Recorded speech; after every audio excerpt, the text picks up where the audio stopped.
Good morning, welcome to the last day of the World Passenger Congress of Festival 2022. Today we kick off with two brilliant presentations. And Eric, please come forward. Then I can introduce you. We have two presentations, and after that we'll have a discussion, a panel on the future of sustainability and how rail transport can push sustainability and what we need to do to get there to make the whole passenger transport more sustainable. My name is Servos. I'm your moderator for this morning. Normally I work here in the city at Pakhuizen-Zwijger. I try to connect with you as much as possible during the panel later on. I will talk to you a bit later on that. We kick off with a presentation with Eric Leopold. You are from Threedot and you prepared something. Please come forward. Yeah. And the floor is yours. Can I have a big round of applause for Eric? And you are going to talk about the Metaverse. Metaverse, and that's, yeah, I know what you think. People are traveling in real world to come to a physical event to talk about Metaverse. We could do that in the Metaverse. We could. All right, so it's the last time we do that. Floor's yours. Next time we talk about the Metaverse, we are all together in the Metaverse with all our avatars, correct? Can I see a show of hands? How many people in the room already have their avatar in the Metaverse? None. I mean, it's one. I'm the only one. That's why I felt a bit lonely last night when I was checking. Okay, so let's do that. We have 15 minutes together to look into what's the Metaverse and what it's going to mean for travel. Can I have the clicker or move to the next slide, please? Thank you. So I'll start with the big picture, and I'm going back in time to set the context about why we are talking about Metaverse today. 4,000 years ago, the way people were communicating, here they were leaving signs on the walls in Egypt, was to do those little diagrams on the walls. And the way people were getting together, also 3,000 years ago, was going into a forum that was in Rome. And communication accelerated, that was 500 years ago with printing press. More people could read books and get access to knowledge. And really a turning point was 150 years ago with the invention of telegram. So that's turning those words and signs into little dots. And that's the telegram. And then the phonogram was turning your voice, like I speak now, into also those little dots. All right? So 150 years ago. And in the last 150 years, we went through the telephone that everybody knows, the mobile phone that was only 30 years ago, with those text message, and now with the web, etc. Now you have this WhatsApp you have in your pocket. That's the acceleration of digital world. I put the hieroglyph from Egypt and this one to show you that the emoticons you have here on your phone are very similar to the ones you saw in Egypt. All right, so it's the same thing. So just in summary, the context of the Metaverse is we've lived for the last 4,000 years in an analog physical world and the way people exchange information, etc. And there's an acceleration in the last 100 years going into this virtual digital world, started with telephone, telegram, internet, the web, and the Metaverse is just the last iteration of that, right? It's not more difficult than that. Just a couple of words about me. I started as a computer science student, so 30 years ago. That's something I studied. It's text about neural networks programming. So that's the basis algorithm for what became artificial intelligence today. So it was invented 30 years ago. And I studied security as well, developing websites. Interesting that the website we developed 30 years ago is quite similar today. And then I spent the last 15 years working for the Association of International Air Transport. And I work in distribution, so things like NDC, some people heard, simplified the business. It was helping passengers go through airports. Barcoded boarding pass, the people who travel by air, you've got a barcode on your phone, that's the boarding pass. Blockchain, travel tech, IATA Coin as well was settlement of money between airlines, travel agents using cryptocurrencies, all that kind of things. And I left last year and started my own business called Threedot. So I work at the crossroad between travel, technology, and innovation. So let's talk about the first frontier. That's call that Web3. So what is Web3?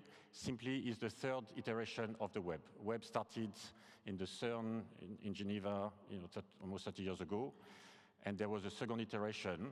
You see here where the content was not only from the researchers from the CERN sharing information, but users could also share this information. And that's how social networks started and YouTube and all of that. It was user-generated content.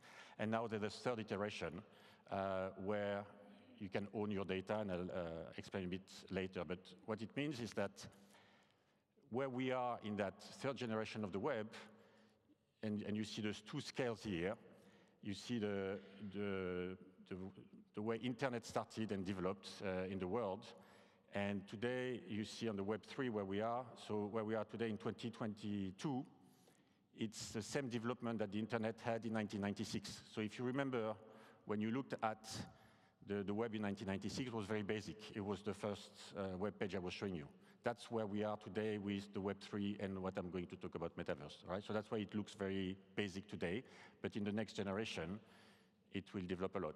Everything that happened, I'm going to talk about the web, etc., it happened in one generation, all right, from the last 30 years.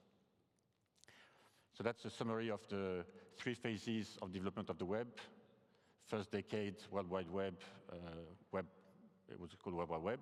There was something called Web 2 at one point, of user-generated content around 2005 with development of the social networks, etc. And now with the development of blockchain, we talk about a third generation of the web. I talk about blockchain. Do you really need to know what blockchain is?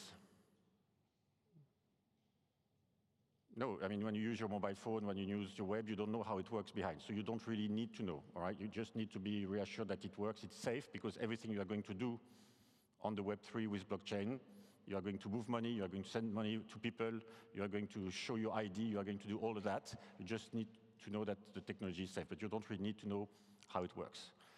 Because the way it works, blockchain is simply transactions that are recorded in a chain. Each transaction is a block, and that's why they call it blockchain. And there's lots of users on the internet that are validating each transaction. So I worked in an association where the centralization, the trust was coming from the central authority that was validating every transaction. Here on blockchain is all the users together, they all validate. So that's why we call it decentralized systems. And we call that distributed ledger, because you use that technology so everybody has a record of everything that happens in terms of transactions. So that's all we need to know. And this technology enables to exchange assets. And what can be an asset? It can be, they call it token on the blockchain, but those assets, it can be money. And you heard about Bitcoin, or you heard about cryptocurrencies. All that is a record on that blockchain of an asset. Who tells you that your coins today, the real coins in real life, they have value? It's a bank, it's a central authority. On the blockchain, it's not one bank or etc. that can fail.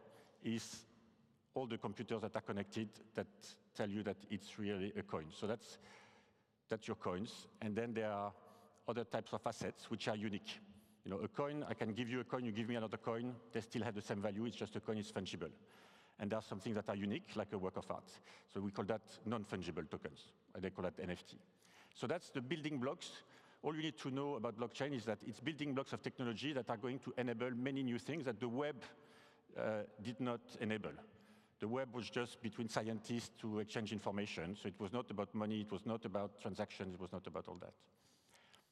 And there's a whole list of innovation that is coming around blockchain, so we are really today at the beginning. You know, remember 1996 when you were looking at the web and it was slow and it was, you know, very basic. That's where we are. But today, cryptocurrencies, NFTs, all that kind of things are coming. So in summary of the blockchain, what we need to know, the technology is reaching maturity now. You can manage those digital assets, and it's created a trust ecosystem, so people can do financial transactions together. The other pillar of the metaverse is the artificial intelligence. Again, do you need to know what is artificial intelligence and how it works? Again, not really. All you need to do is to interact with it. Just a few words about that. Artificial intelligence enables computer vision. All right? So it was very difficult to program a computer, to explain to a computer, this is a car, this is a wheel, this is everything. It was very difficult until we used those neural networks and the machine could learn. So we would show a picture and the computer say, it's a car, it's not a car. And if the computer gets it right, we give 1 point. If the computer gets it wrong, we remove 1 point. And we show pictures and the computer is learning and we optimize it, right? So that's the new types of algorithm that enable that computer vision. But it enables new things. The computers can learn the language. And not only can learn the language, but now can speak and can create language. So you can read articles on the web. You don't know if it's a real person who wrote the article or if it's an algorithm. Or now you have even DJs. You think it's a real DJ or it's a machine, and you don't know. All right? So we are reaching a point where it becomes very difficult to tell a difference in a text or even a DJ between real people and algorithms.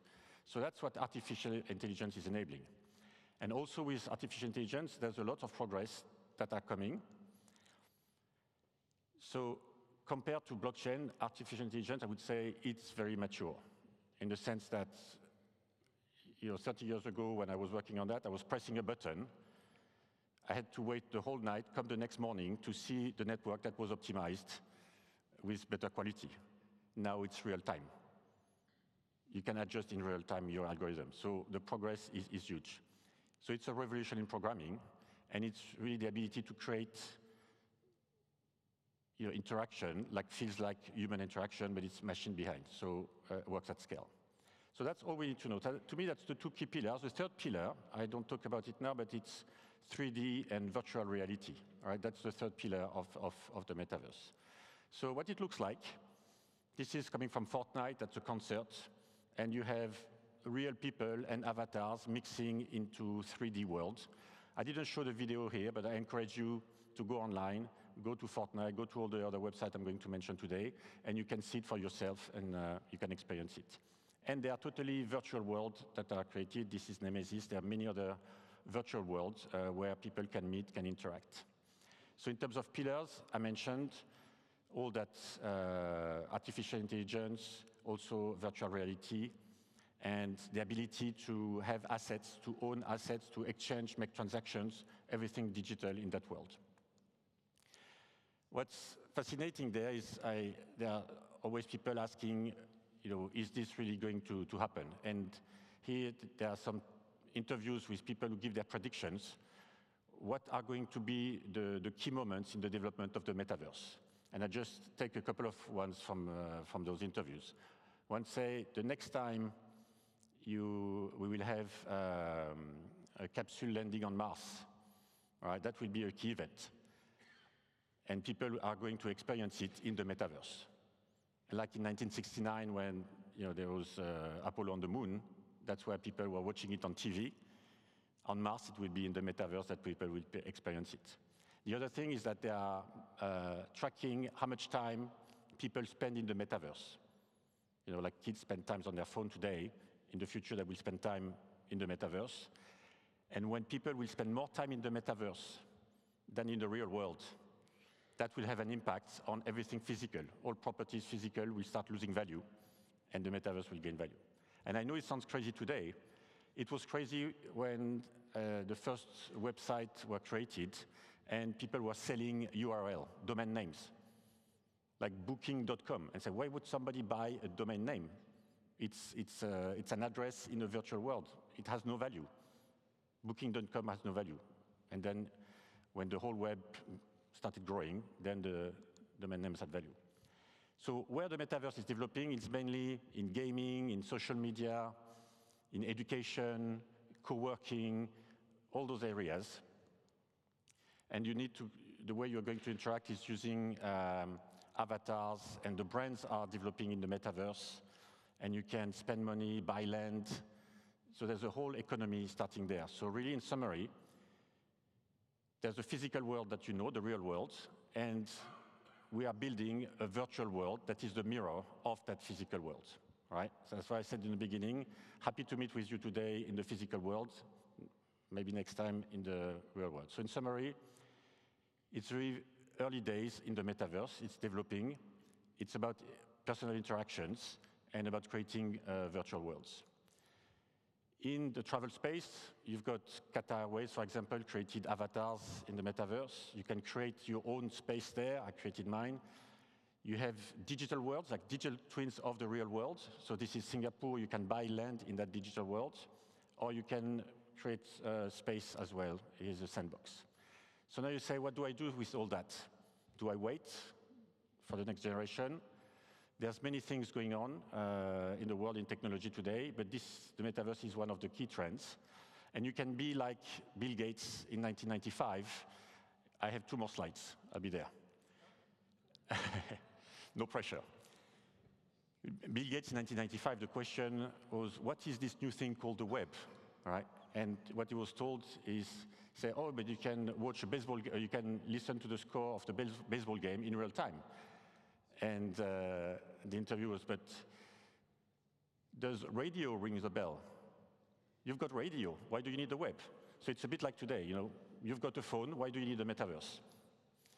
And what happened to companies like Blockbuster, they didn't need the web, and Netflix started, and they took over. So that's the kind of things. So we are lucky, we live in interesting times. It's a matter of a generation. The next generation will live in the metaverse. There are lots of use cases for travel there. It's about meeting consumers and businesses in the new environment, like the web created. And there are lots of enablers that we talked about, crypto payment, NFTs, and artificial intelligence that will enable all that. Oh, that's my wallet. That's my NFT. If you find this on the metaverse, that's me. Okay. And that's my house in the metaverse as well. So you're all welcome to come and see me. Next year, I hope there's more people in that room. I mean, in this one. But thanks again for listening, and I see you in the metaverse soon. Big round of applause for Eric Leopold. Thank you.